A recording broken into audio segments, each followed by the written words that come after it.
ไอ้เมฆไปวะตื่นประมาณแล้ววะรับเลยไอ้ก็ได้เมื่อยแห้งจะไปลองอันนี้วะข้าวพองตาใสกำลังมาแน่นอนเอามาแน่นอนพี่แห้ง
กลับบ้านหลายมื้อแล้ว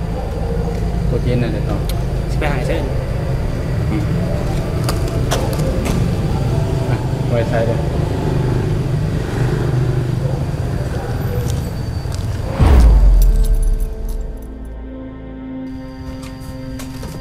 อยากกินข้าวหาวันนี้ไม่ยังกินสบาย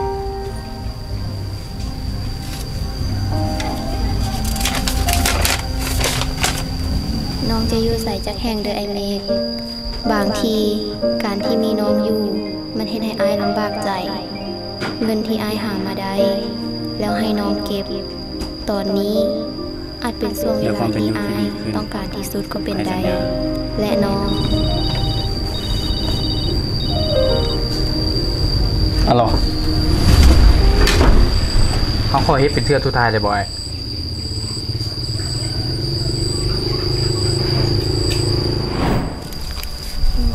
ไปกันได้เดี๋ยวอย่าเฝ้าไปมีคนอยากว่านำอยู่สบายดีน้องซ้าย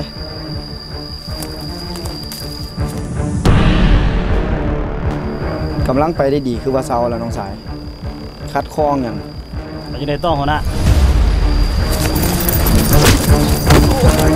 มันไปกันนะสู้ลัดไปทางลัด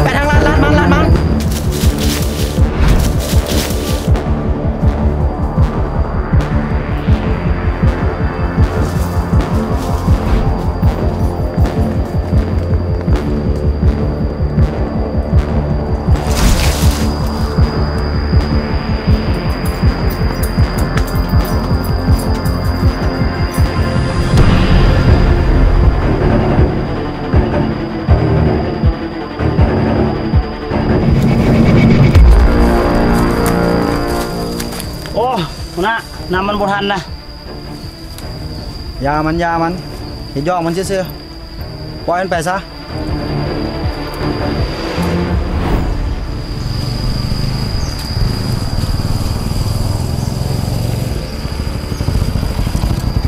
มาอย่างวันพี่นี่